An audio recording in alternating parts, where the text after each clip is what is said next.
But it's learning from those lessons, and you got to keep going, like we're talking about.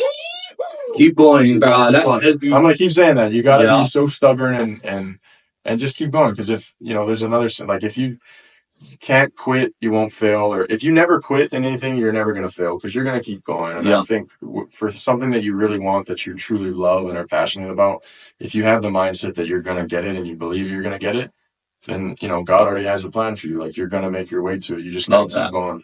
They have been doing some awesome things, all right? And I feel like that's what we need to do. Build the dream of the top, bring them up, and that way we can learn from each other and build each other up.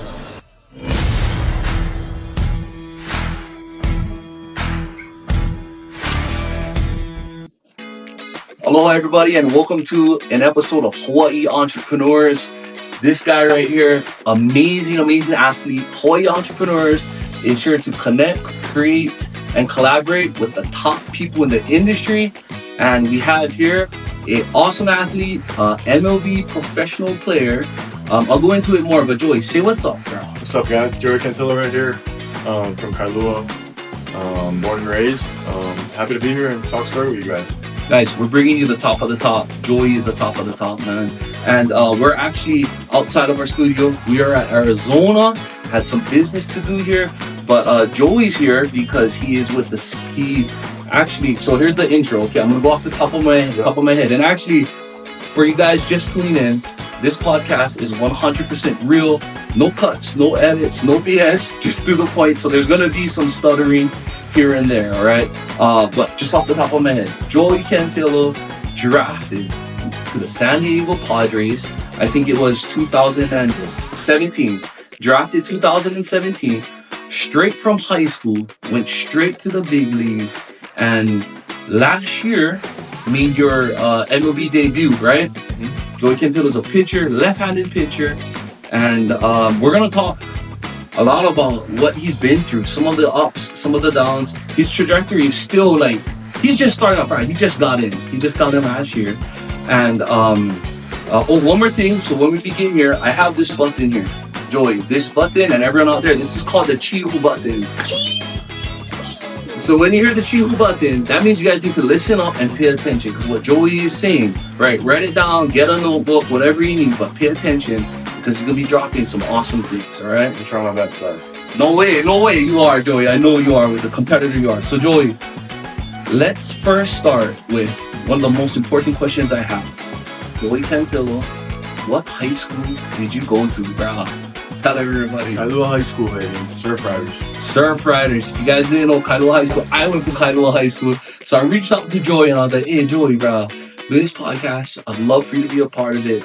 No hesitation, I'm down. And I was like, bro, that is sick.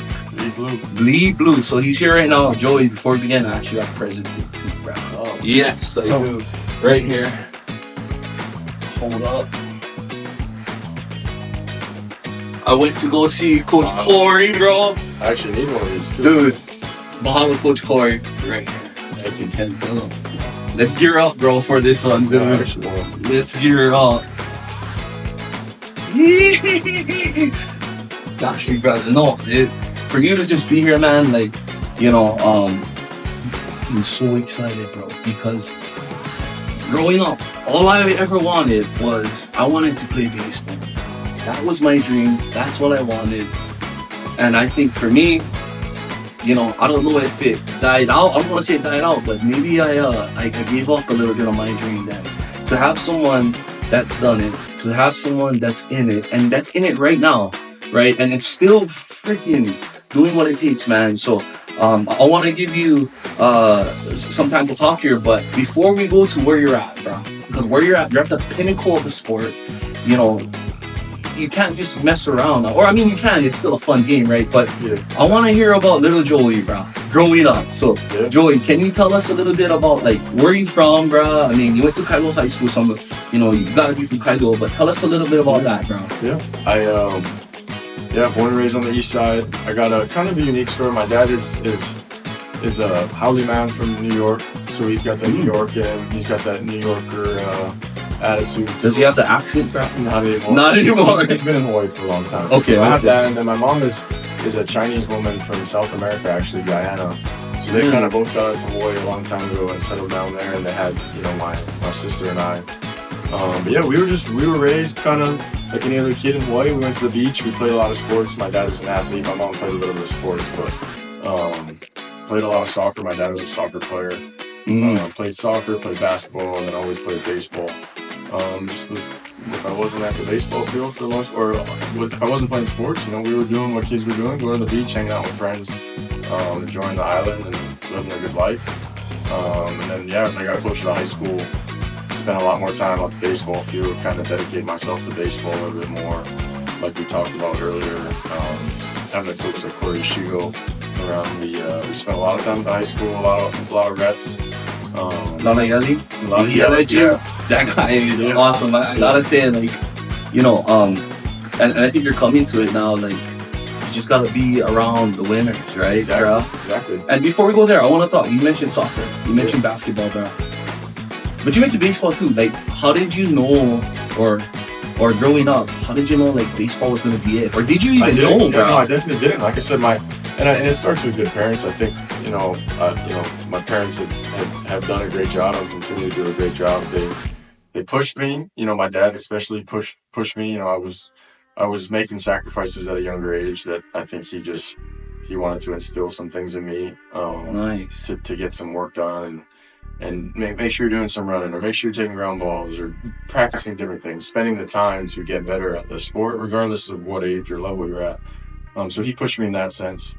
And even my mom's a competitive person too. So I think I had that kind of background. How come he didn't push you more in soccer if you played soccer? I think maybe he wanted to, but I think I naturally gravitated towards baseball. I think I was good. When did you start? How old were you? Like four. You started in baseball at 4? 4, yeah. 4 T-ball, 4s. I was young. I played sports, you know. I was never like the best kid on my team, but I was playing every sport, you know, naturally. Had some natural abilities, but enjoyed it. Competitive. I think that, you know, any young kid, you're 8, 9 years old, you're playing with your friends, having a good time, going to Corp on the weekends. Where do you think you got that competitive edge from, bro? Is it Pops? Like, just, you said he was a little hard on you. He was definitely hard on me. I think he just pushed me to do some things. I think I've always been competitive. I'll tell you what, jumping a little more forward to high school. Corey Shigo, Travis Tashima. If anyone knows Travis Tashima out there, is the assistant coach at Kailua. That is one of the most competitive people I know. I think playing ping pong against that guy challenging you to do different. We used to do all kinds of crazy stuff. Like, I think that's crazy. Honestly, like, I just like to win, and who doesn't like to win? Winning is better.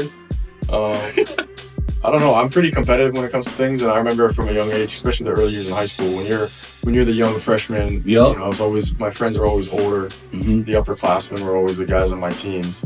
You gotta hang around with those guys. You gotta keep up with those guys, and you gotta earn your respect. And in order to earn your respect, you gotta, you know, take care of business when we're competing and, you know, playing around, playing games, or doing anything in the ocean, you know, at the baseball field, at the basketball court. So just kind of competing with everybody and holding your own has always been important. That's the culture in Hawaii. Kind of fight around and show that you can handle yourself in any situation.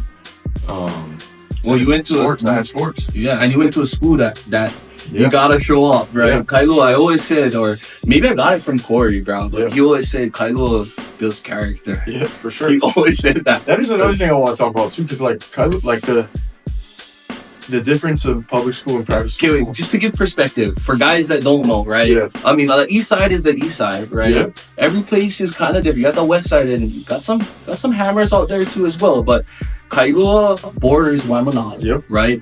And when you go past Olomana, you're in Olomana Golf Course, right? You're in Waimanalo, and Waimanalo is known to have some tough brothers out there, right? And you know, I had to navigate that. Joey, you had to navigate that, right? Tell us about that, bro, a little bit. All the Nalo boys out there, I love you guys. 100%, bro. Yes. I think just like I said, like competing and hang around, being one of the guys from a young age. And I think in high school, we're talking about Kailua High School, like you kind of have this, like you're talking about, you have this mix of people, you know, we're all Kailua, you know, we come from a beautiful place that has some great things to offer. And you have Waimanalo, the culture and the people there, you know, some kids from Kaneohe, You have kids from everywhere, but I just think that high school in general, like, and it's a great school, you know, they're doing great things. It really is. Good, great people there. I think you learn some life lessons at a young age there that you maybe aren't getting. We'll never learn exactly. You won't learn it anywhere else. You're kind of managing and learning some life skills at a younger age to take care of certain things and navigate certain things in the classroom, outside of the classroom. And I think that is something that I'm always going to be appreciative of learning those life lessons at a young age. And I think my kids, I want to make sure they're put in similar situations or challenged in certain ways, to be around good people that mean well, that are also going to challenge you to bring the best out of you.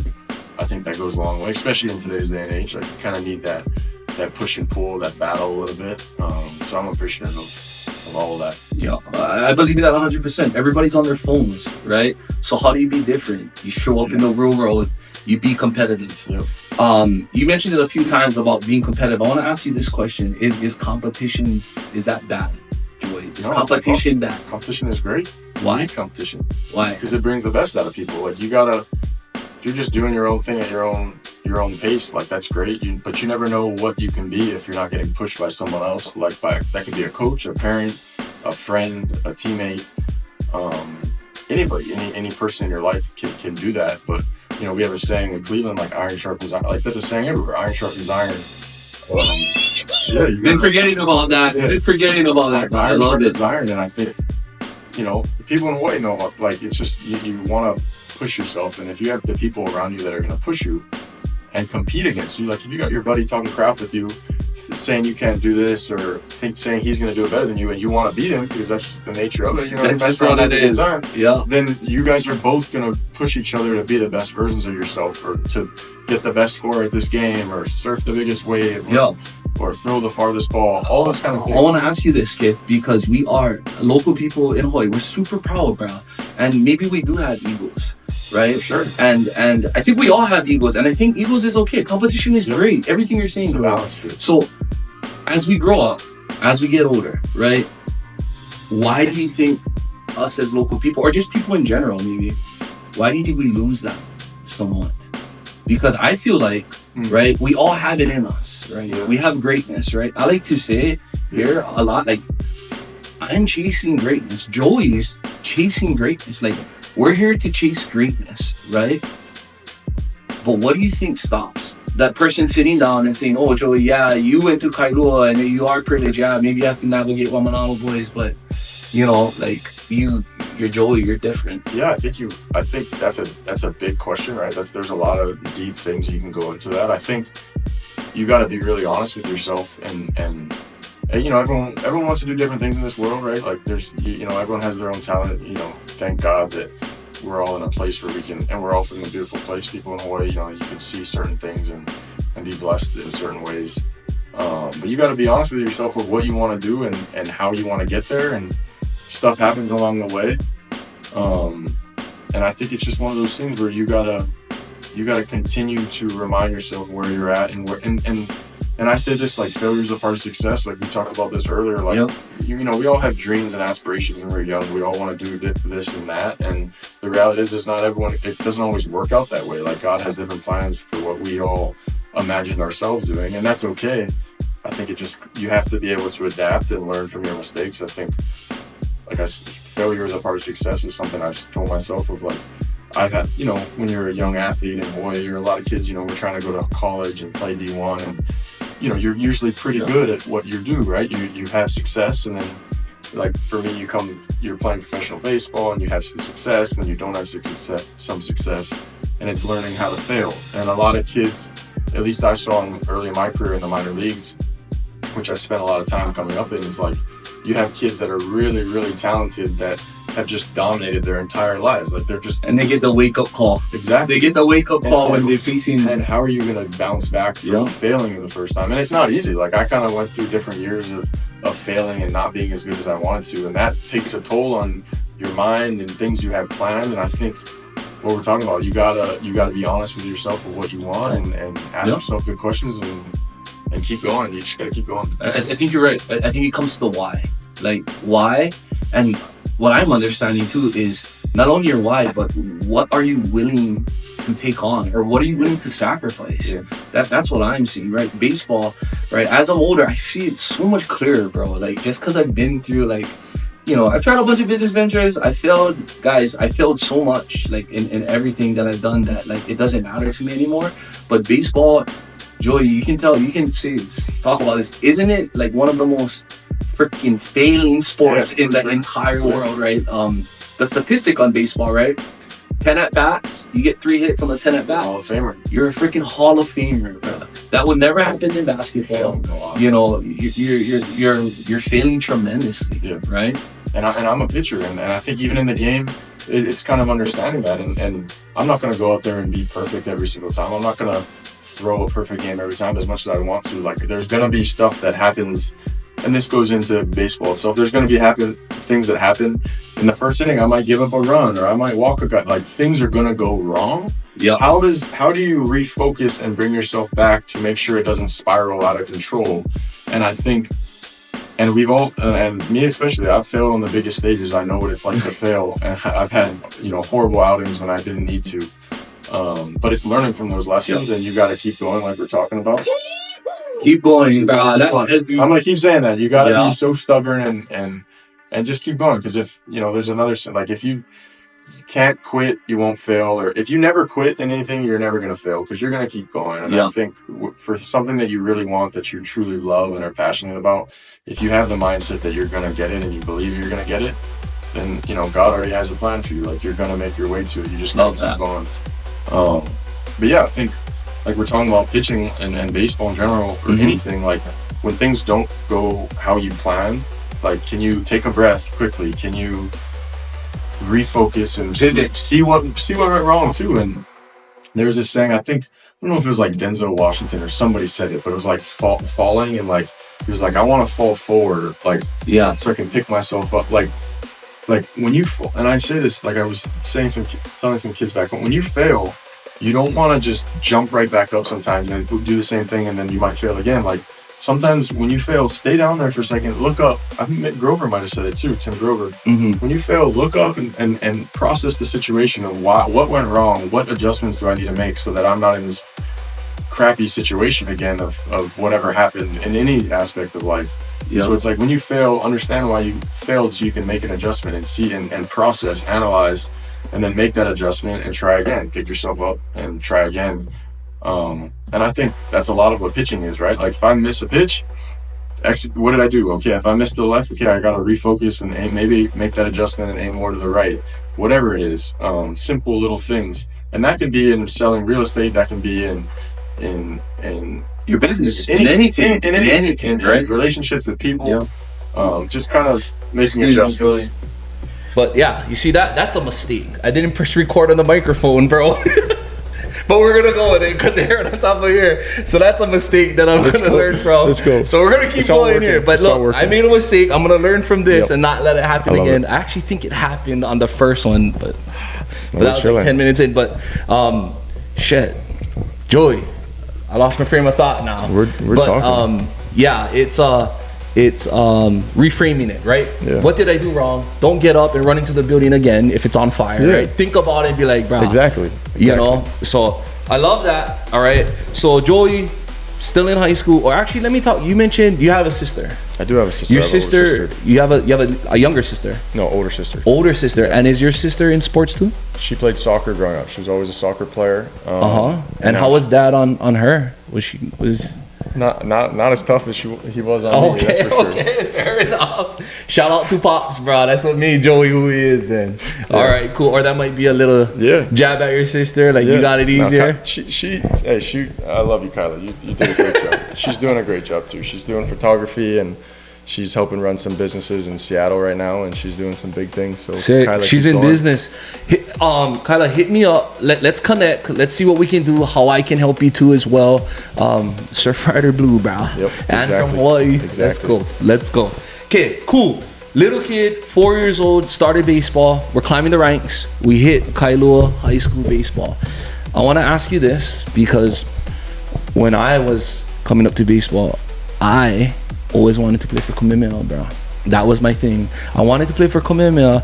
I wanted to be in the Hawaiian school, being local, being Hawaiian, but You guys never let me in, bro. They never let me in. So what I did is went with the guy that, you know, I moved from Kona. Mom got Hawaiian Homes and I moved to Kona just to play for Kailua High School. So my question, Joey, is did you know you were going to play at Kailua High School? Did you try other schools? Did you want to go Iolani? Because did you want to go Punahou? Because I really truly think the talent on the east side is so incredible that if every kid stayed in that particular district in the east side, we'd be amazing, bro. That's just my personal opinion. Yeah, I could be freaking wrong. I don't know. No, we got talented kids for sure. I mean, I grew up across the highway of Kailua High School, so it was always kind of predetermined that I'd go to Kailua. Okay. My parents don't believe in the private school system, so they were never sending me to private school. So I kind of knew I was always going to be at Kailua. And then, like we're talking about, like, fortunate to have really good coaches, like we said earlier. Corey Ishigo. Shout out to Corey, bro, and Travis. A legend. Travis is taking the reins right now and freaking killing it, bro.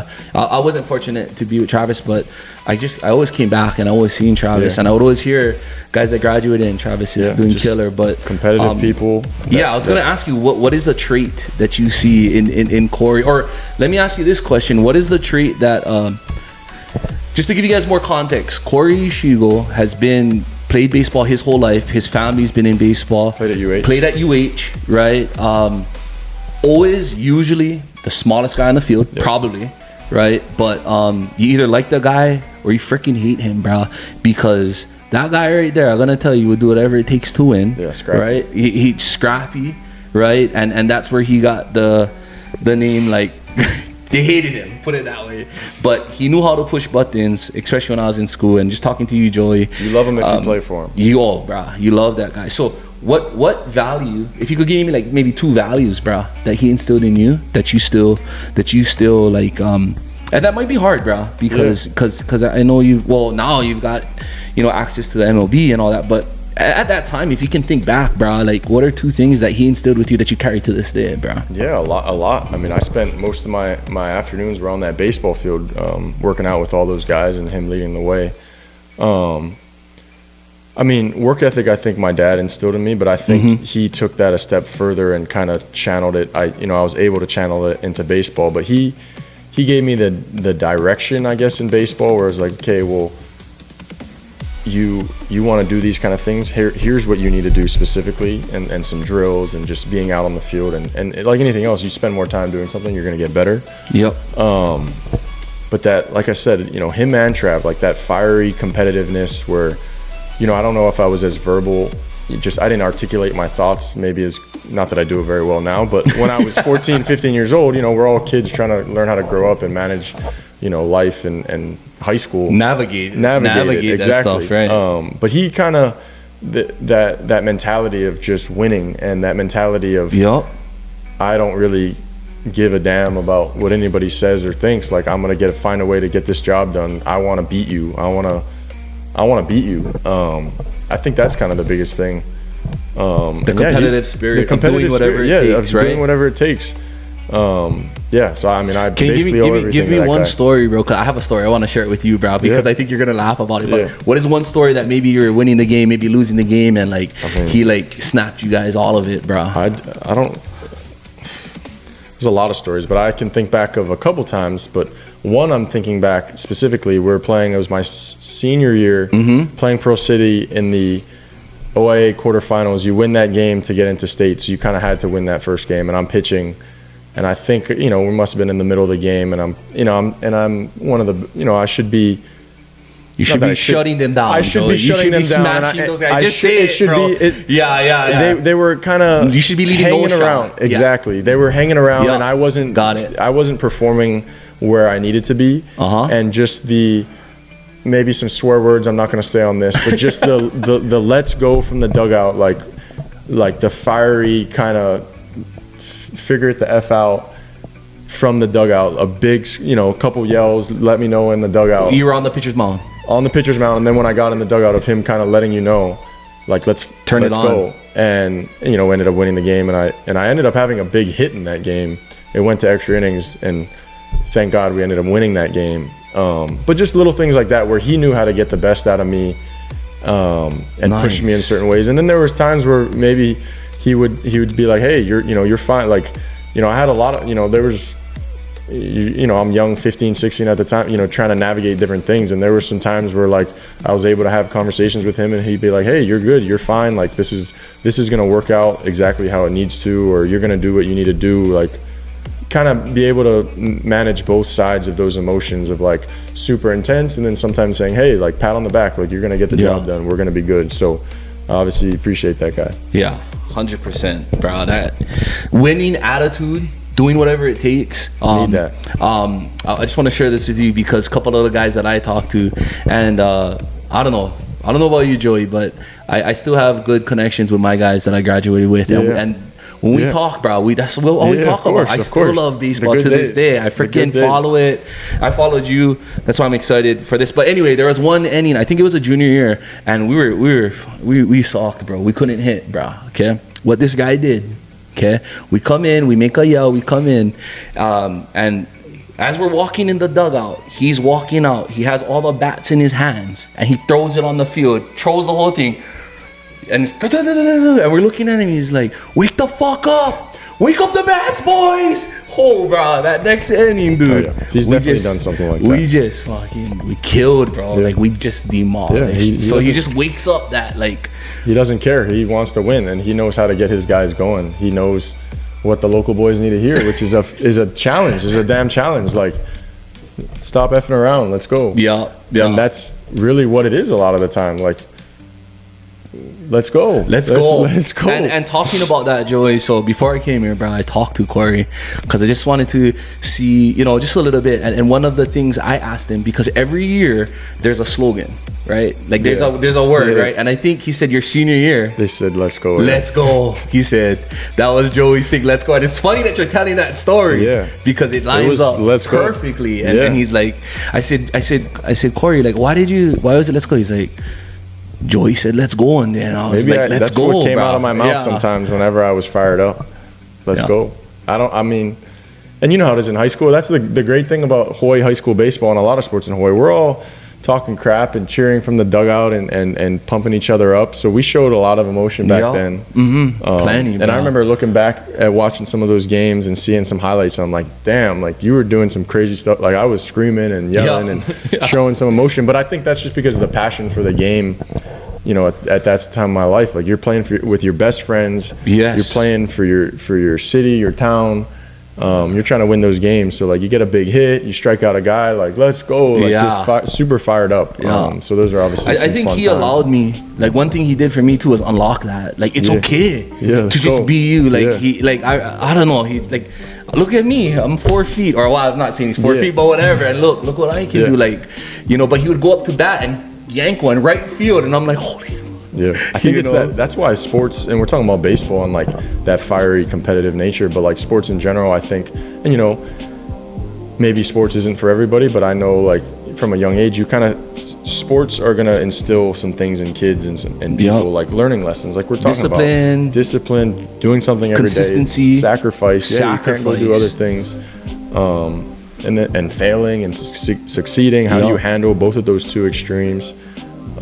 Which is what life is all about. So I think just, playing a lot of sports and being around, people that have that sports mentality are good. It's, I think it's really good. And Hawaii has a lot of that. Clearly, we have great athletes. Dude, I think we have one of the best, bro. We just need to keep showcasing our people, bro. And I talked to Joey a little bit earlier this, and it's not being a statistic, because I really thought I was gonna get there, and I knew I could have, but I ended up being a statistic and just kind of maybe not believing in myself a little bit too, bro. And I kind of mentioned it to him earlier, and that's what this podcast is about, bro. Like I want you guys to believe in yourselves. A guy from Kailua, like just doing it, right? Let's go, doing whatever it takes. Joey is a great example, bro.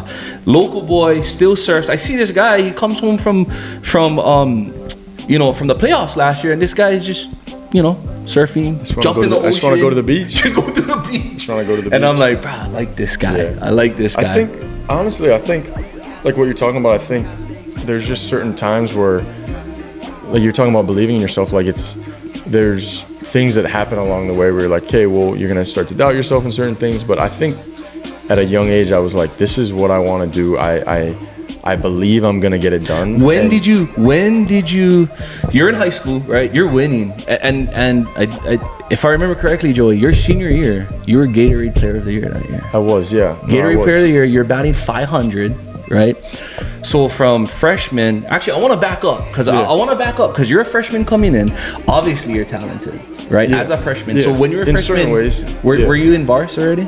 I was in varsity. You was in Vars. So I want to ask this though, real quick, because I'm gonna forget, bro. Yeah. But how did you navigate that? Because I was a freshman and I went to Vars. Yeah. And the guys above me, bro, they were like, like I got it from them. Like I would go into the game as a pinch runner and like, you know, my job was to steal the bag, but I would, right? But like I would go shake my guy's hand. He's my team, and he's like, yeah, that's right, bitch. Get on that bag. Like that's what he would tell me. And I'm like, that's exactly what it was, dude. Like so, like now that's what we're talking about: competing and being able to hold your own for yourself and then for the team, and testing to see how you would react. Exactly, and that's the same thing in a major league clubhouse, right? You have veterans, you have rookies. You know, I still am as the rookie. You got to manage all of that kind of stuff. How did you manage it? How did you manage a freshman walking in there? Because it's still a little intimidating. You might know those guys. Yeah, no. But like, bro, they're 3 years old.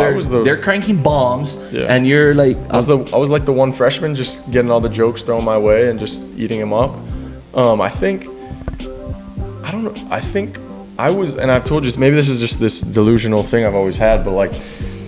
I was always talented, but I've never ever looked at myself, and I still don't because that's not the reality of it. I never looked at myself as like so damn talented that I'm just better than anybody else. Like I never had, and there's like, you know, you have to have that confidence in a certain sense of like when you're playing, you're the best player in the world. But I never honestly really let it get to I tried not to let it get to my head in certain ways of like, okay, well this is good, I got to do this. But like I kind of always kept my head down of like, I don't want to say I had bigger fish to fry, but it's like, okay, good. Like I'm made varsity, but now I got to start on varsity. Okay, well, now that I'm starting on varsity, now I got to like start to put up serious numbers. And then I want to be one of the best players in the state, because if I'm one of the best players in the state, I go to college and then I can be a professional. Like all these little things where I kind of always had something in front of me, to be honest with you, something in front of me that I needed to do. Accomplish before you felt like...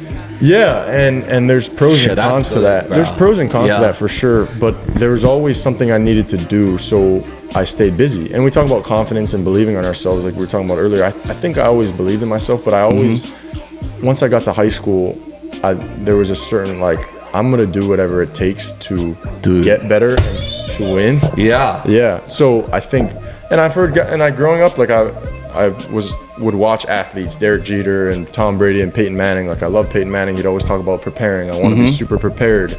Derek Jeter, he would always say, this is when I was young, he'd always say, you know, confidence comes from your preparation, from your work. Like if you prepare, you're going to be confident because you can be confident in the work you do. So that was always something, like I said too, I never thought of myself as the most God-given natural ability player. So I had to work. I had to take swings in the cage. I had to run more. I had to try to even that playing field a little bit. Never satisfied, Joey. That's what I'm hearing, dude. Never satisfied. Right? Always knowing there's the next mountain to climb. Yeah. And never just being like, I'm good. Yeah. And that obviously gets tougher and tougher as you kind of navigate things. And I think it's crazy because there's another saying like success leaves clues, and which basically means like go watch or listen, hang around successful people. You can't hang around them. Find the guy you want to be like. Exactly. And like nowadays with social media and everything, you can go watch a podcast on the best in your given field of anything. The best, you know, best in the industry. Best in the industry. You can go listen to them or find out information about them, and you know, you hear different greats of different sports or different things in general talk about things. It's like, okay, well, start to listen to some of those things and be like, okay, well, I got to do this. Okay, I got to spend more time doing this. I got to give up some things in my life, make some sacrifices. So I kind of did that. Now looking back, I probably started doing some of those kind of long-term thinking things at a younger age than maybe some of my friends were doing in high school. So if you're doing, so let's fast forward this. When did you start going like, brah, like baseball's gonna be my thing, right? What grade were you in, and when did you start eyeing like, dude, I can possibly get to the MLB? Yeah, I think honestly my freshman year of high school. So I always Your freshman year of high school? freshman year of high school. For real? Yeah, my freshman year of high school. I think, middle school I played for Corey's East Side. We played East Side baseball, which is like a club travel team. Played in a couple tournaments in the mainland, but we just played our Cal Ripken. Babe Okay. Ruth. Yep. The Legion and all that stuff. This was 8th, 9th grade, right when you're kind of finishing playing like pony and like your normal your kind of your town leagues.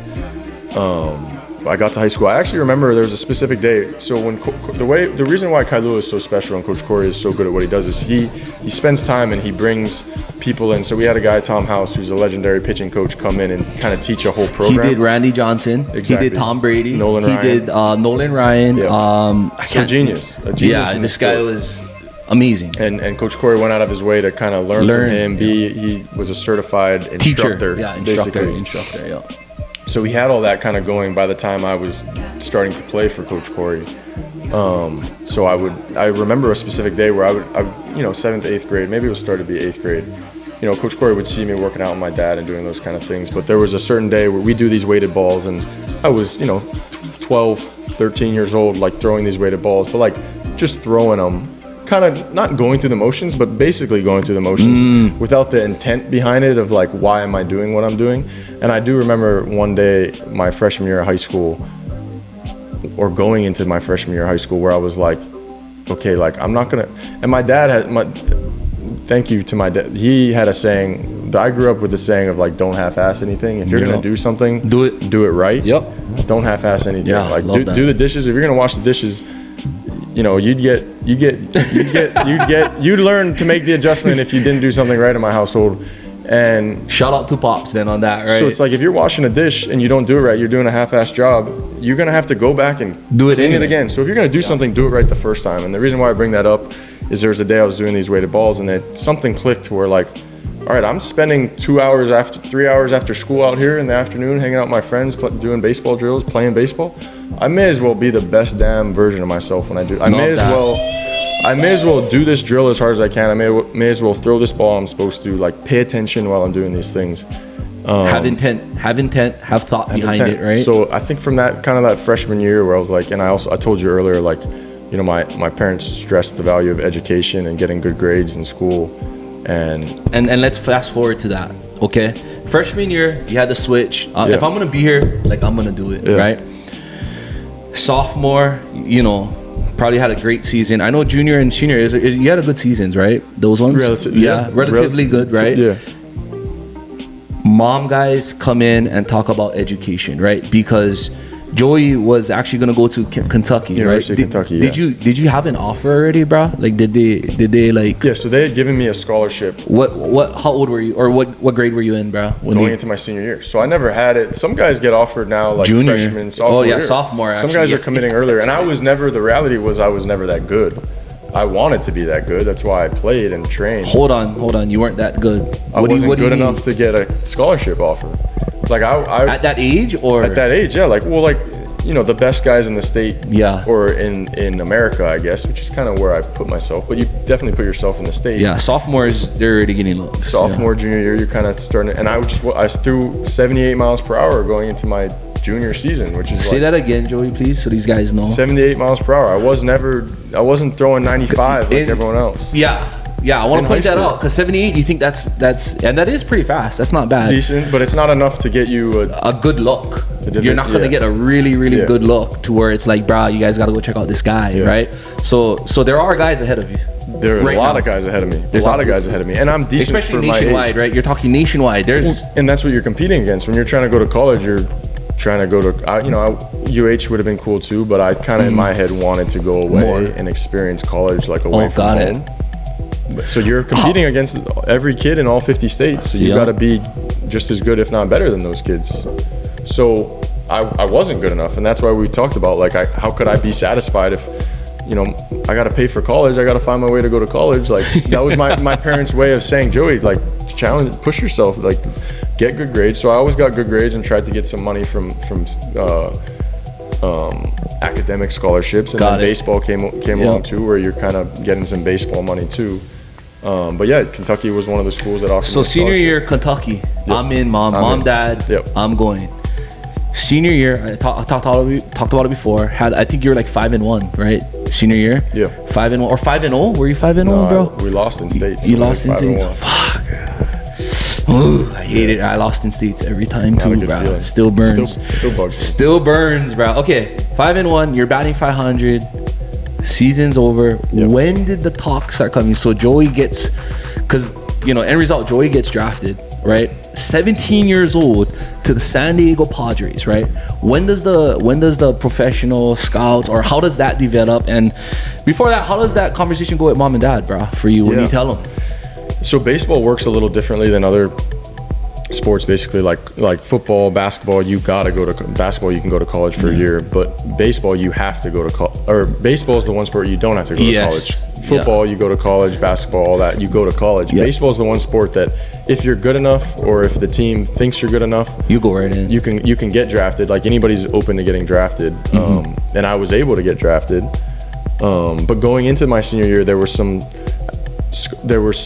major league teams that they have scouts everywhere. Interested, yeah. Once you kind of reach that point of, okay, this guy's gonna go to Division I, or it doesn't even matter if it's Division I or JC or anything, a junior college. There's pro scouts out there that are looking for guys that they can sign. So I started to get some looks, and you'd meet some scouts, some area scouts for certain teams, and you'd shake hands, and you'd fill out some questionnaires. They try to get to know you a little bit. Yeah, so going into my senior year, they're coming to the games. They're coming to a couple games. Not everyone. I wasn't compared to. I wasn't. Hey, this guy's gonna be a first rounder, get millions of dollars. But like there was some interest where, hey, this guy's got a chance to get signed. And the whole time, you're okay. Well, if I get drafted and sign out of high school, great. I'm going to be a professional baseball player. If not, I have a scholarship to go play baseball. You're already set. Your mindset's already like, I'm going to play no matter what, right? At that point. Yeah, and which is what you work for. And but now it's like, okay, well, obviously now we're out there competing. Let's play well, and the better you play, the higher you can get drafted. Let's see what happens. Yeah, and my senior year, relatively to what I think I could have done, I really wasn't that good in my senior year. Good enough to get drafted where I wanted to, and I was drafted in the 16th round and was able to get a little more money than what was offered more 16th rounders. They have a whole way of how they sign guys. And at that point, I was like, bro, I just want to point out what you just said, though. Joey just said, like, even though he had a stellar senior, it's still not good enough, right? Like, that competitive drive right there, like, I don't think it ever goes away, right? No. Not being satisfied. You look back and I could have done more, right? For sure. I just want to point that out, right, to, like, everyone out there, because we talk about what does it take, right? That's right there. That's one a small characteristic of the big thing, right? So, sorry, bro, for interrupting, but, you get in 16 round, right? 16. Did you like that's a chip on my shoulder already. Did you know though? Did they? Because like usually you see them on the phone. Hey, they're all winning by the phone. No, it wasn't. I didn't have a fairy tale draft day story like that. It was more like, there were some talks of where I could go, and it kind of slowly drifted back. You're watching it on the TV. They do in baseball. There was 40 rounds at the time. Now there's 20. So a lot of guys get drafted. There's a lot of picks, and it's. I think it stops being like a TV thing after the 5th round. So you're watching all the the top round picks. They're doing their thing, and my name's not called. We're going to the 10th round. Then it's the next day. There's 3 days of it. It must have been the second day. It might have been the third day. I've cleared it out of my memory almost. But it was one of those things where you're kind of watching and paying attention, and then my dad was probably following it on his laptop. It got to a certain point in those later rounds where they're just it's on a website and they're just naming the name. Hey, San Diego takes this guy, Atlanta takes this guy. And I remember being like, just like kind of, hey, this is like, I'm not even gonna pay attention anymore. I was so like, it's all good already. I was pissed off. I was like, damn, I didn't go where I wanted to. Like, this isn't going how I wanted to. Where did you want to go? Earlier. You just wanted to go. You wanted to, you just want your name called. You want your name called, and you kind of set the money you'd sign for. So you say, hey, I'm worth this. I would sign for this amount of money. Wait, you set that up? That's kind of what you determine with your advisor at the time. Oh, okay. So there's all these little different things that go into the draft. It's not a fun. It was not. It's probably stressful. You ask a lot of guys. It's stressful, and especially in baseball, where it's so long. And unless you're one of those guys that. Not a lot of guys sign on TV and make the $1 million out of the draft in baseball. It's not like in football and some of those other sports where you get drafted and your life changes. It's not like that. Yeah. You get drafted and in my case, okay, there was a little bit of money you signed, but nothing like crazy life-changing relative to other guys in the sport. And we laughed about it a little bit earlier, but you did get a signing bonus, Joey. For sure. But then you get taxed. You get taxed, yeah. And I did not know about that. I did not know about that at all. And then you're like, wait a minute, yes. What the heck's going on? That was a shock to the system when I saw the money was not the same as what I first thought it was going to be. I was like, that number there decreased tremendously, right? But that was something where the draft happened. Learning. And it was like a chip where it's like, okay, well, this happened because you didn't perform how you needed to, but it's like, hey, I know I'm better than this. I know I want to do these kind of things. It's a little chip, like, hey, I'm better than a 16th rounder. Like, yep. And then I got to San Diego and I started to, you're just thrown in this pool with guys, guys I'm friends with to this day, and you're all just out there competing, and you're moving your way up. And the minor leagues is meant to kind of well, let's go back. To grind. Because I'm gonna go to the minor leagues because a lot of people don't even know how minor leagues work. But how did the conversation go with mom and dad? You're like, Mom, Dad, I got picked. Right? Yeah, or dad? They're aware of it, but the actual draft, I remember. How'd you know? How'd you find out, bro? My laptop was on in my room, but I remember being so pissed. I might have walked into the other room or something, and I think my dad who stayed on the laptop, must have been like, hey, get to your phone or get to your laptop. So then I remember hearing my name, and then my agent called, or my advisor at the time called me, and hey, this is what's happening, all this, and I was like, okay, thank you. And then they kind of explain what's going to happen. And then from there, I was like, hey, well, do you want to take this amount of money and sign, or do you want to go to college? And the thing about going to a college, how it works in baseball, is if you go to a Division I, or if you go to a 4-year university, you have to stay for at least 3 years. So you're not draft eligible until your junior year. That's the rule, bro? Yeah, or you could be a draft eligible sophomore, but you have to be 21 years old or something like that. So so you either take the money and go right away, or you wait 3 years. And you have to give them an answer right now? No, you got some time. There's some time to kind of make that decision. So they told you that this is what's going on. Yeah. This is what you got coming if you want to do it. And it's a big development kind of question for guys, because it's like, okay, well, do I take the money and go right now, or do I go to college? Right. Yeah. And college could be great. You could get a lot better and get drafted higher and sign for more money, which is what guys do all the time. Or stuff can happen and you get hurt. Exactly. I mean, there's a lot of question marks too. Dude, so much things. And I think I told you, right? Like my dream at the time wasn't to be a college superstar athlete. My dream had always been, I wanted to go to college, but my dream was to be a professional Major League Baseball player. So that's why ultimately, I think my parents kind of let me make that decision on my own. And I was like, well, my dream's to be a Major League Baseball player. Signing to be a Major League Baseball player is my dream. So I'm going to do that. Was there pushback? Because local parents, they got strong hold too, right? Was there a little pushback like, no, Joey, like, no way, bro? No, I think, surprisingly enough, I think not surprisingly, but I think, they trusted you? Yeah, they trusted me. I think they believe in me or have always let me kind of do what I feel like I need to do. I was raised, I guess, I believed I could do anything and get the job done in any situation. Belief, bro. Belief is where it's at too. Yeah.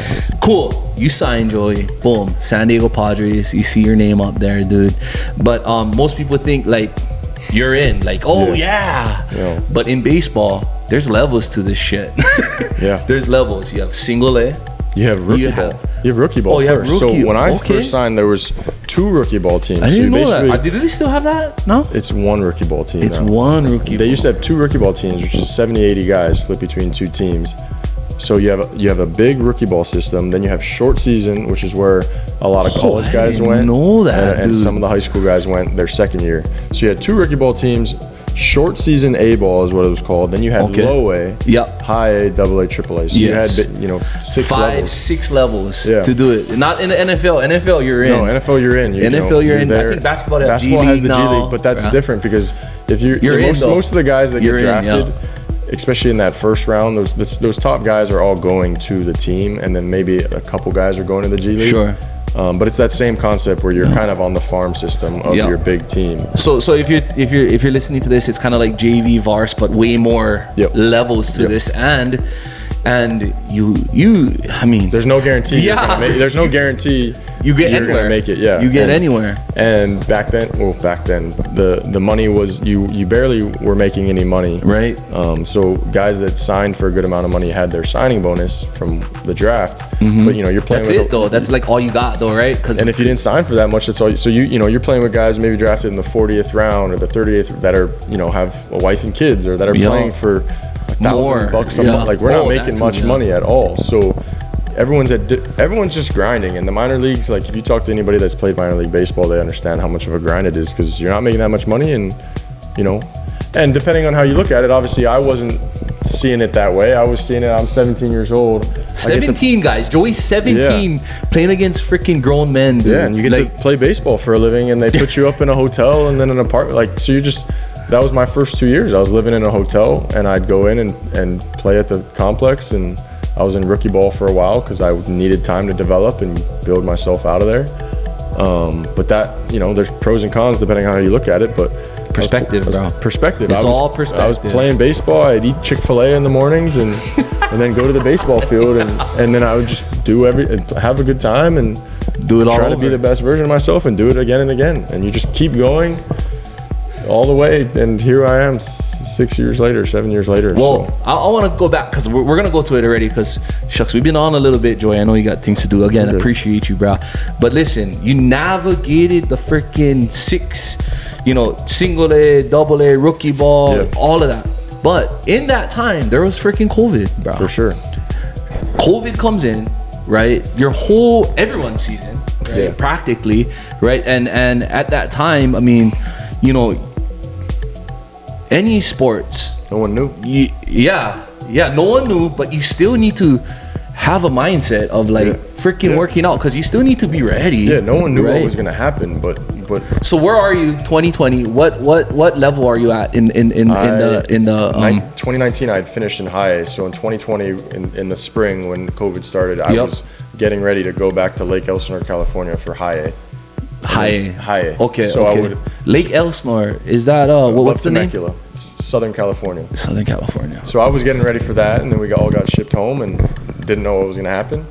So obviously craziness going on in the world. We're all home, just trying to stay out of trouble, and the apocalypse is coming. Exactly, no one knows. Exactly. Okay, the year goes by. We're still figuring out. Yeah. But I stayed busy at home. Like I found ways to work out and stuff. I was just gonna ask you. My auntie had some weights in her garage, so I was able to use that. We actually built Coach Corey let me use a mound. I put a mound in my backyard. He had a portable mound that we went to the high school, put it in the truck, loaded it up, and then my dad helped, and we put the bullpen. Our yard is just big enough. I was just saying, like, whatever it takes. Exactly, you know what I'm saying? Like, dude, you could have been like, I'm just gonna hang out, right? Yeah. No, we stayed busy. No one knows what's gonna happen. We go to the high school, grab the mound, bring it back home. You got a mound there. So you're pitching, bro. I'm staying ready. You're still staying loose. You're still getting your mindset. And then San Diego calls me and says, "Hey, there was a 60-player pool in 2020 before the season started. So they did a new spring training in the summer when things were starting to open back up. Prove yourself again." Yes. So prove yourself again, bro. So go. And what happened is I go with 60 other players, big leaguers, guys at all levels, 60 players for the whole organization of San Diego. I get out there trying to perform. So hold on, I want to talk about 60 players, because are you talking about the entire 60-player team? The entire team? So the whole organization had 200 plus players at the time. But they only picked 60 guys that were able to participate because COVID was so crazy. So are you saying 60 pitchers? No, 60 total. See, so even worse, the odds of Joey making it's not 60 pitchers. Okay, it's 60 individual players playing all positions. There's 9 positions in baseball. Yeah. So that shit is crazy, dude. And so out of those 60 players are the 30-ish big leaguers, the guys on the major league team. So half your cut. And I'm only remember, I'm going to high A at the time. Sure. So here, depending on how you look at it, is a great opportunity. Okay, I was going to go to high A. I'm only 20. Right. I got a chance to compete with major leaguers that are about to go play in the Major League Baseball. And you're rubbing shoulders with these cats. Exactly. So you're starting to see where you're at and perform. Who's over? Manny Machado's there. Manny Machado. Fernando Tatis. Eric Hosmer. Yeah. Oh, Hos. Yeah. Kirby Yates. Yeah. Kirby Yates. Fellow Hawaiian. From Kauai. Yes. He's there. He's an all-star player there at the time. Still is. Shout out to Kirby. And so I'm there, and that's just where it's like, hey, great. And we're in San Diego going through all the COVID stuff, doing our thing. Long story short, I end up having a horrible summer. I end up struggling, just like didn't pitch as well as I wanted to for whatever reason. Had some really tough outing. First time I really failed as a professional baseball player. Like really, we talked about like failing for the first time. That was really the first time where I had, because in growing up in high school, you have bad outings, but but this is like, hey, I'm repeatedly having some bad outings. I'm going weeks, months now where I'm like, well, what is it? Is it? Because in pitching it's different. You dictate the whole game. Is it command issues? Sometimes it was command. Sometimes I was getting hit. I wasn't being me of what I thought. Like, this isn't me, Joey. You're better than this. Gotta be you, bro. Gotta be you. And long story short, I'm playing so bad, and I'm struggling. So you have whatever doubts and all these things, but you're still pushing through every day. And then a trade happens right before the trade deadline. I get traded to the Cleveland Indians at the time. It was like a 3 or 4 player trade. Yeah, for there was like 5 or 6 of us traded for one player, Mike Clevenger, who was a big pitcher at the time. Okay. So all of a sudden, I'm at this one organization who I've spent a lot of time with, have a lot of love for, all these people, good people. Grateful for even being there. Grateful for being there. And now I'm shipped off to Cleveland. Wait, Cleveland is... to a new organization. Yeah. But what it ended up being is a fresh start with really good baseball people that are very smart at what they do. And I remember when I got traded, I remember I'm struggling at the time. I'm getting over this new place, and everyone's saying, hey, Cleveland's really good at developing pitchers. Well, I was just going to bring that up because Cleveland right now, their pitching rotation is one of the best now. And then you got to compete with that, go with those guys, bro. Sure. But I didn't look at it like that. Like, I looked at it where, hey, opportunity. And now I got an opportunity to learn from people that are super smart. And Cleveland has a good analytics department, and they got really smart coaches that understand the body and mechanics. So I just dove into there. I was like, okay, well, I want to learn. I think I can be really good. Yeah. So I started to develop myself, and I started to learn how to use my body, and I started to have more power in my delivery. The velocity creeped up. Because I was never really someone that threw hard or lit up the radar gun. And that was kind of another thing too. Like, I was having success in the lower levels of with San Diego before COVID. I was having success throwing 89, 90 miles per hour, 88, 87 sometimes, beating guys. So it's like, hey, well, Joey, if you're really good throwing 88 mile an hour fastballs in professional baseball, and everyone else, a lot of guys are throwing 92 that's like, at least. That's like very below average. Average and low, right? 95 is like 96. I had guys that were throwing 95, 98, getting hit around, and I'm over here throwing 87 and competing and throwing well. So I'm like, always in the back of my head, not good enough. Like, hey, what happens when one day, let's keep working, let's keep succeeding, but one day if you can learn how to throw harder, the sky's the limit for what you can do. So when I got to Cleveland, I was able to develop and add some more power to my delivery. And you started picking up the speed. Started picking up the velocity, which is very important in baseball. And it took some time too. I didn't get over to Cleveland and start performing. Correct me if I'm wrong, Joey. Did you get a little injured though? I did. There's some injuries along the way for sure. Was that in Cleveland or before? Honestly, in Cleveland, my first one, in 2021, it's called an avulsion fracture, but I basically pulled my oblique off of my rib. So I tore my oblique and I fractured my rib because I'm very stubborn. You fractured your rib? Yeah, because I'm very stubborn. I was kind of throwing. I pulled my oblique basically, and I kept throwing through it because I thought I was fine. And then it pulled off a little piece of my bone. Okay. So I basically missed most of the 2021 season. Yes. And that was tough. Yeah, that was my first big injury. You got to sit there. And you just came in, so you're like there. Yeah. Right. So very much so. So I was, watching a lot of guys that were in similar places to me start to make to the big leagues or starting to have success, and I was like, damn, like I got to navigate all this. So you come back from it, right? Come back. You're good. Okay. Let's speed up, bro, to last year, cause dude, or unless there's something else you want to go over, bro. It was about getting healthy. In sports and in baseball, you got to stay on the field to get better and to develop. So for me, I had to learn how to stay healthy, and I had some freak things happen to me. Did you have anything happen to your arm, Joey, in that time? I've had little shoulder things, yeah. Oh, okay. Yeah, so but shoulder's not bad. Shoulder's not too bad. Right? It's the elbow, right? I think both those things can be bad if depending. You just kind of want to maintain, and I think talking about work, I can spend I want to just put in the time to make sure my body, whether that comes from recovery, sleep, all that kind of stuff, nutrition, arm care, and just doing stuff in the gym. I want to do all those kind of things to make sure I'm healthy, and then you go out there and play and leave it into God's hands. So learning how to be healthy and then making adjustments along the way and to getting better, and you keep climbing levels, and that's what I was able to do over the course of a couple of years. So Joey climbs a level, debut last year, 2024. And I follow baseball, Joey. Like I follow everybody because, and then just, throughout the whole season, I just follow baseball. Like I can watch a whole baseball game. I still do. But anyway, I see Joey's name come up, and I'm like, I remember hearing your name, and I remember talking to Corey. I'm like, brah, this guy. So he gets the start, Joey. Let's talk about your start. Joey gets the start in Philadelphia Phillies, rowdy place. Actually, 2022, I went there, bro, and I went to watch, like, they were here for like a 3-game series. I went to every game. So we mentioned the fans over there. They're nuts, bro. They're crazy. F-bombs everywhere, all of that. But Joey comes in, right? And in my head, I'm thinking like, oh, wow, he's up against one of the most nutsest lineups in the game. And they got hammers on top of there. One of the best leadoff hitters, a superstar, Bryce Harper, Trey Turner. I mean, you got 3 bad boys. I mean, it's right behind. There's some all-stars in the lineup. Dude, the whole thing. They're right behind the Yankees. Like, me personally, I like Phillies because the Yankees win so damn much. Dude, they do. But I like the Phillies. So, Joey, talk about that start, bro. Like, dude, everything you've ever done to that, man. Like, I went back and watched it because the announcer just seeing Joey Cantillo from Kailua High School. Like, dude, that was a really proud moment for me. And when I went to go see Corey and get the hats, dude, like, he always used to tell me, bro, like, I'm gonna find the one. That's how he would say it. Kili, I'm gonna find the one. He would tell me, and I'm like, what you mean, bro? Like, there's gonna be one guy that makes it. And I always thought it was gonna be me, but I didn't work hard. I didn't. One thing that Corey said was, Joey, and I asked him, what do you, that guy work hard. He worked harder than me. He worked harder than anybody, right? But I slowed him down because he was going through his trials. He had to cut some guys.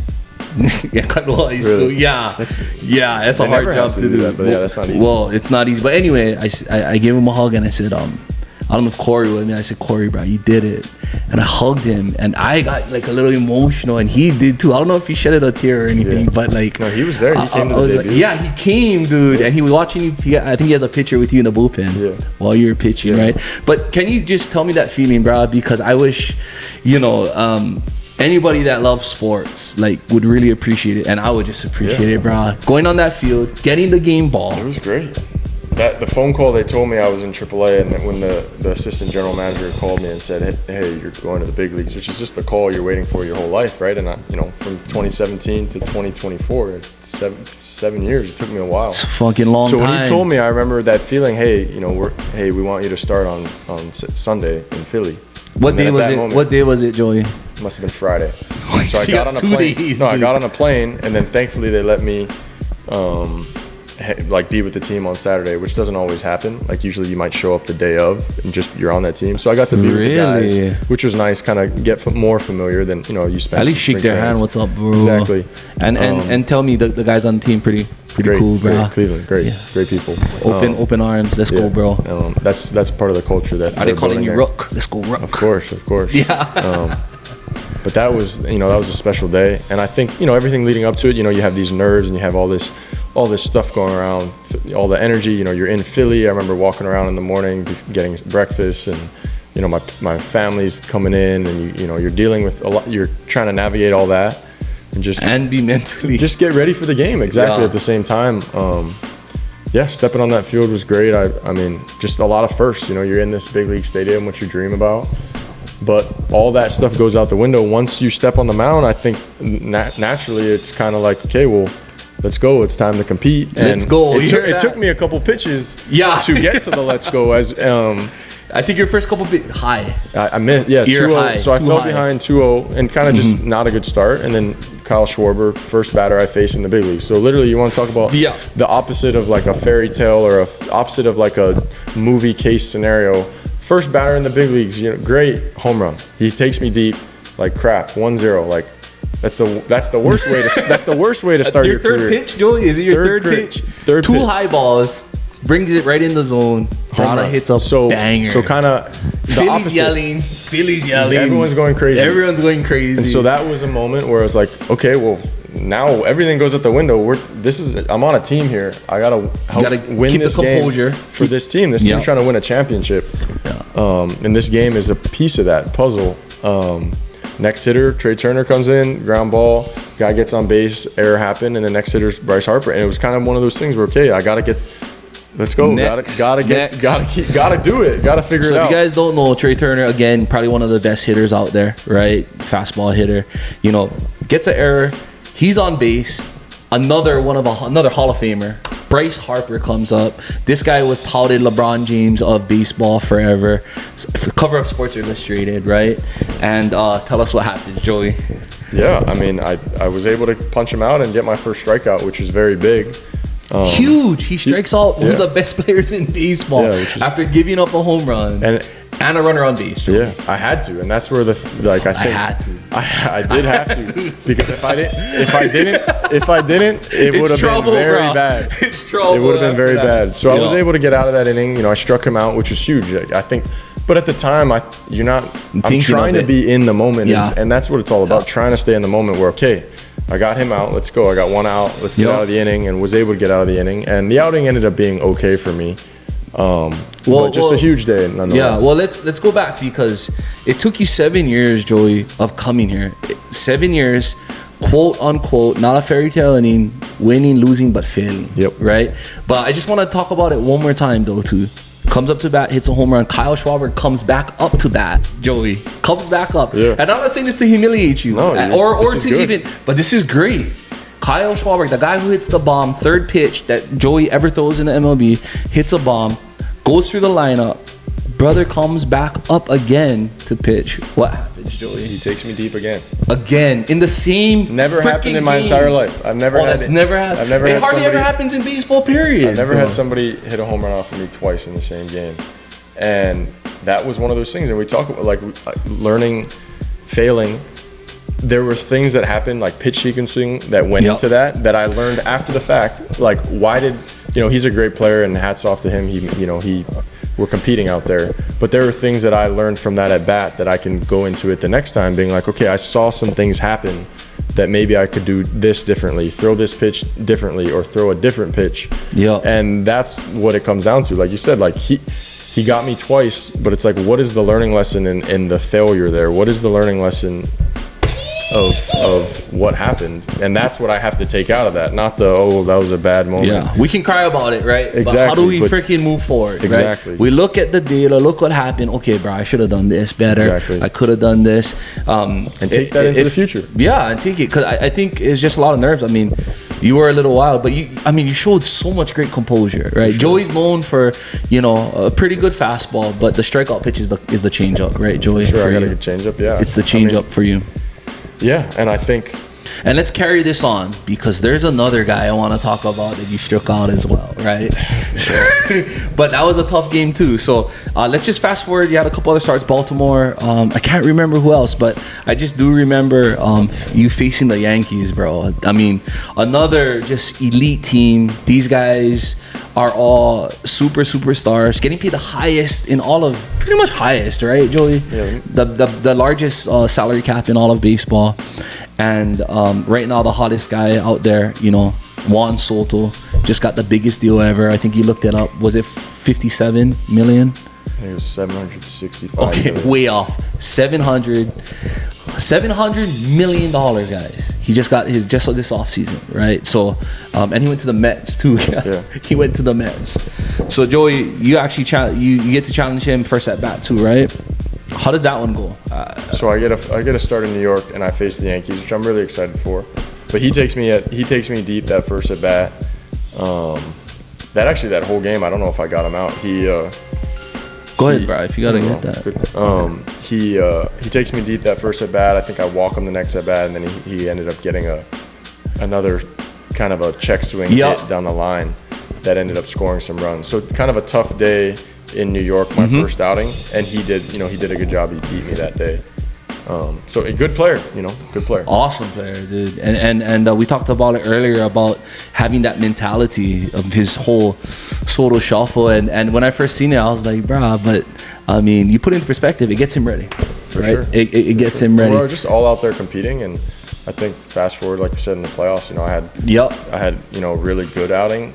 I had a really bad outing first, and then I had a better outing, and learning from what happens when it goes bad and making adjustments. But I mean, just talking about too. I mean, you got him too, though, right? We ended up striking him out on was it the changeup you struck him out on? It was on changeup, right? And I remember that because I remember his swing. He swings deep every time, but like his whole head is all turned and all that. But he walked away, and I was like, brah, I felt so proud. No, it was a good moment for sure. And I baseball in general, like it kind of is that. We talked about ego and all, like it is one of those things where you play against guys enough, like especially the best guys in the game, like they're gonna get you sometimes. You have to, like I said, you have to tip the hat and have that respect. And then what I said at the same time with the Schwarber incident, like you have to be able to see like sometimes you might do exactly what, and that's the game. I might make the exact pitch I want. You might make the perfect pitch, and they still get you. And that's where you got to tip the cap. And then sometimes you can make a bad pitch and get them out. That's just the way baseball is weird like that. Yeah. But you compete against the best long enough, like you obviously want to come out on top more than often. And when they get you, tip your cap, learn from it. And then when you get them, like, that's what you should expect out of yourself. Learn from that too. And it's part of the game, and it's the competition, and it's awesome. Just read this. I just want to share this. Like, in anything, it's a relationship, and in business, it's a relationship, right? When anyone you speak with, but in baseball, they brought the business to baseball relationship where you need to be successful. You need a pitcher, right? But you also need a batter. Right, and I forget who said it, but I forget who said it. I'm gonna try to look at it after, but it was a great batter, and the batter said, without the pitcher, I wouldn't be who I was. So it's a great relationship. Like that iron sharpening iron, and I think that's why I like baseball so much too. Is like you think about it, it's me against the guy in the box. Like you have your team around you, but it's more of that individual sport in the moment of like a guy gets a ground ball hit to him. It's only him. He's got to field that ball and make the throw. Yeah. So it's a team sport, but you have to do your job very individually. And it's me against that batter. It's me against you. Let's compete. And it's like watching Max Holloway fight guys in the MMA in the UFC. It's like him. It's a little different. I'm not getting punched, but it's that direct competition of like me against you. Like let's compete. Like anything, and I think that's like we talked about, like sports and competition. I think it's just so important for everybody. Look, Joey, if you guys haven't, dude, like go read up about him. There's articles about him. Article just came out about staying true to himself, where he actually got a glove from Coach Corey, and he still wears this glove today after every outing, right? Yeah. So true to the soul of where he started, humble roots, and still the Surf Rider Blue still, dude. That's right. Where it all starts. Man, dude, I am just really proud of you, bro, too, as well. And I gotta say, like, almost fanboyish, bro, you being here, man, because not only from Kailua, in the MLB, still in the MLB. So let's talk about now, bro. Okay, we're in Arizona. It's spring training coming up. Joey, you started your career as a starting pitcher. You actually came out of the bullpen too. I think during the playoffs, in a couple times. So for all of you guys don't know, a starting pitcher is the one who starts the game and tries to go at least 7, 8, or as long as they can, as long as you can in the innings. And then you have a relief pitcher that comes on to shut the game or just get the outs, right? Joey, I think I know the answer to this, but where are we gonna see you pitching, dude? Are you gonna be a starter, reliever? What does this season look like for you, bro? Yeah, no, I plan on being a starter for Cleveland and helping them win games. And we were very close to making it to the World Series last year. We were 3 wins away from playing the Dodgers in the World Series, and we didn't get there. But yeah, my goal is to work every day to be a starter and to help us win games and be back where we were last year, just a little better this time with those added learning lessons. But yeah, just one step along the way, one day at a time, and keep going. Keep going, bro. That's keep saying that. Keep going. Let's go. Let's keep it going, guys. And Joey, bro, I don't know how. Is there anything else you want to talk about, dude? Because I think you explained it. If you're an entrepreneur, or you're a boy or a girl or anyone out there, right? You guys can relate to this. And this here is to bring people at the top of their game here, right? I wish I was able to have these talks or relate or have someone who I've seen in the community and do awesome things. And that's really what this podcast is about, It's unedited, as you can see. The microphones wasn't even on half of this thing. Joey, is there anything, or actually, let me ask you then, man, like, when it's all said and done, bruh, because I think we all know, even in business, right, there's going to be a time where we retire, right? What does Joey Cantillo want to be known for, right? If maybe there's a quote, or maybe there's something that you have in your mind. Is there anything that you'd like to share, bro? I mean, really long term, yeah, that's a good question. I mean, obviously I want to, play this game as long as I can and be the best version of myself. Like, we've talked about how competitive I am. I want to be, the best version of myself and be the best player I can be, and leave nothing else on the field. Like, give everything I have to the game. So when I'm done and I'm home and hopefully giving back to the community and helping the next generation of kids and athletes and whatever that may be, I'm a long way from that aspect of my life is in my head. But I want to be someone that I left it all in the field, gave it all I had, and then gave back to others and built relationships with the right people and help people grow into being the best versions of myself, which is ultimately giving back, because I've had so many people like Coach Corey, like my parents, like a lot of coaches and friends along the way that helped me when I needed to hear the right things. Like, that's what ultimately matters at the end of the day. That's why we're doing stuff like this, is to give back to, and for the people to hear the things that they need to hear. Because sometimes all it takes is a conversation with somebody, or somebody saying one thing that could push you in this direction or remind you what you need to hear. And I say keep going. I'm always someone that, like, work your butt off, work really hard, but also, like, we talked about believing in yourself. Like, the only thing that really matters at the end of the day is you having that belief in yourself. Like, if you believe that you can do something, I genuinely believe that you can do it. Anything is possible with the mindset that you can get it done, and that you have that relentless pursuit to get it done.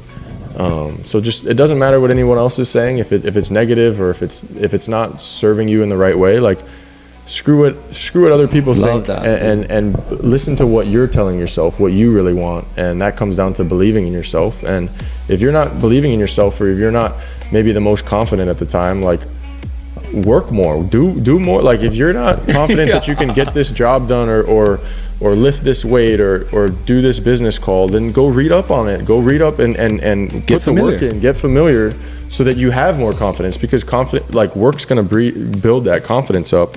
And then you are going to start telling yourself the right things. And once you believe in yourself and you've prepared yourself, then the sky's the limit, right? You can do anything.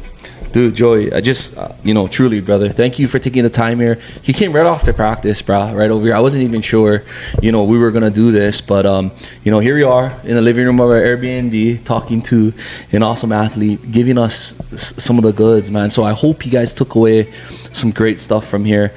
Joey, can you tell the people, how can they follow you, bro? Where can, maybe they want to ask a question. I mean, he's going to be really busy coming up. So, I mean, I guess if you have a question, do it now. But how can they follow you? How can they support you? Social media, IG, I got Instagram. I think it's just my name, Joey Cantillo, with 2 Y's in my name. But yeah, anybody reach out, ask me questions. I will get to you.